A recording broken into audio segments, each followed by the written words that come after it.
How can retailers handle the very uncertain near future with the peak season and beyond? That is the subject of my conversation with James Thomson, partner with Buy Box Experts. Hello, James. Welcome. Thank you for having me back, Bob. So this is a big conundrum, even though it's not that far away, the peak season of 2020, nobody knows what it's going to shape up as, and for that matter, after that, even more uncertain. So what do you think this coming peak season is going to look like anyway, assuming that there is one? A few things play into thinking about where the world is right now. Number one, we have reduced customer confidence in what's going on. You've got an election season coming up. You have folks in all economic categories who are uncomfortable as to whether or not they're going to continue to have their jobs, or uncomfortable around just how much disposable income they have available to spend on gifts and to spend on themselves over the rest of the Q4 season. So when I look at those different issues, I see a situation where we're going to have some softness overall in retail. I think the dollars are going to shift very much towards online. We've already seen that when COVID kicked in March. I think that pattern will continue, even if some of the physical brick and mortar stores start to reopen. I'm not sure consumers are all going to start flocking to the mall. So Amazon's going to have a good year. Other companies that have large established brick and mortar, they're going to have a very good Q4. We're continuing to see a lot of stress on logistics, getting all these packages delivered to folks. While Amazon has continued to make progress since beginning of March to address its own logistics issues, other companies are also struggling because, unlike Amazon, most retailers with online presences, they rely on companies like UPS and FedEx. Amazon has this additional thing called massive amounts of last mile delivery capability of its own. Something that most retailers simply don't have. Yeah. Well, what kind of changes in retail strategies might we see in terms of sales and discounts? That's always been a couple of the big tools in their tool belt for managing sales and pumping up sales. How might they approach that differently this season? Well, prior to COVID, we had all the issues with China tariffs and delays in manufacturing. And for any company today that is still relying on China to do its manufacturing, I suspect between the manufacturing challenges, the inbound shipping challenges, and the consumer confidence issues that we talked about earlier, I think there's going to be fewer choices available to consumers. We're going to have more consolidation on fewer products because companies are going to make bets on a fewer number of products to make sure they sell through those items. Variety is a wonderful, wonderful thing, but it's also a luxury. And I think that luxury is going to be lessened right now during our times. And we're going to have 2 or 3 of the top selling toy items, 2 or 3 of the top home and home and kitchen items. We're not going to have quite the breadth of selection that we would have had in the past. I wonder if that is not an opportunity for these retailers who may have let SKU proliferation and variation and choices get out of control over the last few years. Is this a chance for them to reset a little bit and maybe to take a more measured approach to this idea of product variation? If I'm a physical retailer today, I have just experienced 6 months of stale inventory sitting on my physical shelves. Right. I'm trying to figure out, how do I generate cash from that inventory? Let's assume I sell through whatever's on my physical shelves. I don't want to be back in a situation where I have all the options available on my shelf. I'm going to make those bets on fewer selections. So yes, I agree with you that this is a good opportunity to ask yourself the question, do we need purple polka dot extra small versions of stuff that, quite frankly, there's only a handful of consumers out there that want? And quite frankly, that's why online marketplaces exist, is so that the esoteric can be found by the odd consumer here or there that wants something that's highly outside the norm. Without taking up expensive shelf space. Exactly. And, as a physical brick and mortar company, one of the reasons these organizations have moved to also adding online is to be able to add additional selection they wouldn't otherwise put on the shelves. I think of Home Depot, which is a classic situation where even though they've got thousands and thousands of SKUs in their warehouses, the amount of selection on their online site is so incremental to what's in the physical stores. This is one model that works extremely well, where you can consolidate inventory in one or two fulfillment facilities. You don't have to put it in thousands or hundreds of retail facilities, but consumers still have the option. And Hmm. unlike a year ago, consumers are realizing, good options, good prices, good selection available online. So if you can't find it in the physical store, or if you don't have the wherewithal or the sense of safety to go into a physical store, then go online, you'll find what you need. Yeah. You say that they're going to be reluctant to go into the physical stores. That's entirely understandable for the near future. But I'm wondering if there are certain incentives that retailers can put out there in order to draw people into their stores under the assurance that it would be in supposedly a safe environment. Or do they not even care? I mean, it's like, well, we'll just go with the e-commerce because we're selling the merchandise anyway. Is there an attempt, or are there strategies that you could use to bring people into the brick and mortar stores, or are we just not worry about that right now? So I look at all of the retailers that have already publicly made the announcement that they're not going to be open for Black Friday.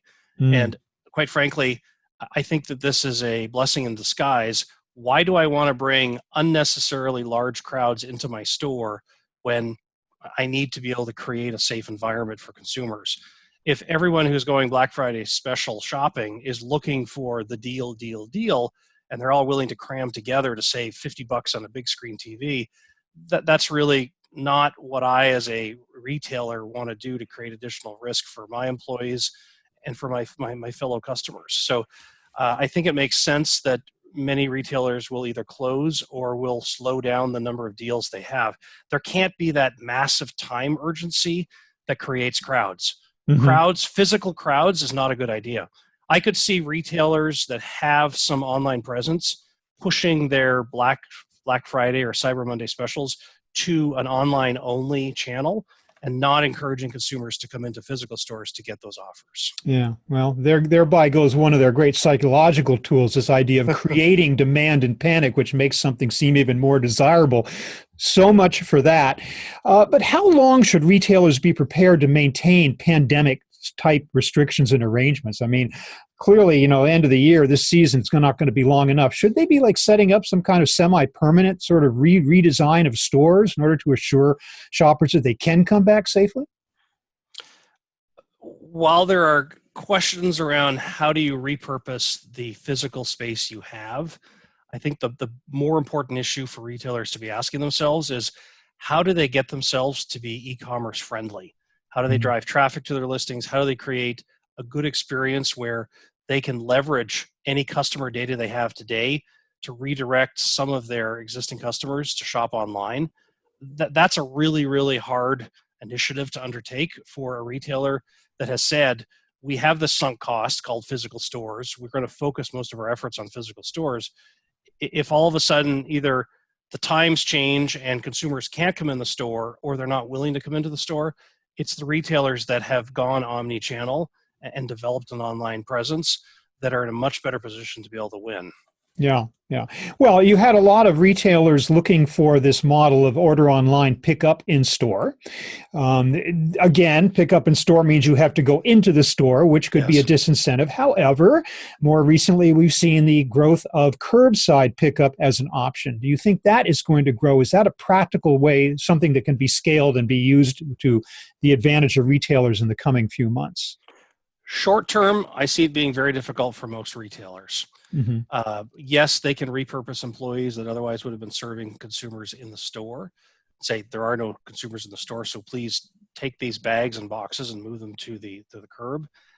Long term, the process of actually redesigning physical space, especially if you rent the physical space in a mall or a strip mall, or some space that you don't otherwise have maximum flexibility to reconfigure, it's going to be difficult for retailers to do this. I look at the future and I say, we will get to a place where post-vaccine consumers start to go back to stores. But a lot of these consumers have been pushed to shop online. And quite frankly, the single biggest issue for any retailer is, how do I get people to try? How do I get trial, whether it's a new channel or new products? That trial has happened. And Hmm. so for the retailers that have figured out how to capitalize and provide a high quality experience for consumers, even if their physical stores are ready to go and ready to welcome consumers back into the store in large numbers, a lot of consumers are going to say, wait, I can find the products I want. They're always in stock online. I can find the weird colors and sizes I want. What is the incremental benefit of me going into the physical store? Unless it's a complicated purchase where I need the advice of the representative in the store, many consumers are just going to say, I'm comfortable doing a disproportionate amount of my shopping online rather than having to go to a physical store. And if that happens, perhaps we see in response the shrinking of the retail footprint. We see retail stores repurposed as micro fulfillment centers or dark stores. Do you think we'll see more of that? Less actual floor space for the retail experience and more for the online fulfillment? Well, certainly Amazon has put its stake in the ground around how they might be buying up some failed retailers and using their physical space as short distance fulfillment facilities. That certainly makes sense. The whole concept of shopping versus buying and the need to go to the mall to spend the day shopping, I'm curious to see how that evolves. That's very much that may well be something that 10 years from now we look back and say that was kind of a crazy model to spend unusual amounts of time. So how do online channels create discovery? How do I introduce products that otherwise I would only find through physical shopping? That to me is the big question. And I think looking at things like subscription boxes, looking at things around mail order catalogs, I think some of that stuff will come back in other flavors, but people want to discover products. Amazon's good at pushing discovery to folks, but most online retailers or physical retailers that have an online presence, they're just simply selling the products they already have. So how do you get people to discover new products? The whole aspect of the open box experience of an online shipment, I open the box and there's a pair of jeans or whatever that I purchased. What else am I putting in the box? Am I providing people with a catalog? Am I giving them an incentive to learn more about other products that I either currently have or may have coming? Retailers and brands alike are going to have to do much more work creating more opportunities for consumers to discover, because the consumers aren't going to come into the physical store. They're not going to see the end of aisle ad. They're going to need to learn elsewhere. But maybe the consumers need to get used to the experience too. I mean, instinctively, I just get the sense that impulse buys happen more when you're in the store. But maybe that will change as people become more used to shopping, quote unquote, on the web as opposed to simply going for particular things. Do you think that might be the case, that impulse buys might be more favored as people get used to the e-commerce experience? I agree with you only in so much as the technology improves. Because at the end of the day, most online presence or most online stores today are all about the transactional. I searched for something, I found it, I bought it. Yeah. Versus I also walked up to the counter and saw something cool and I added that to my cart. So Amazon's not particularly good at it. Most other retailers online are not particularly good at it.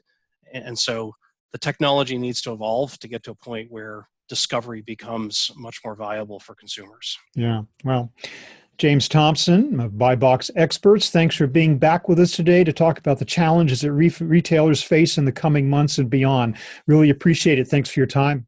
Thanks very much for having me today, Bob.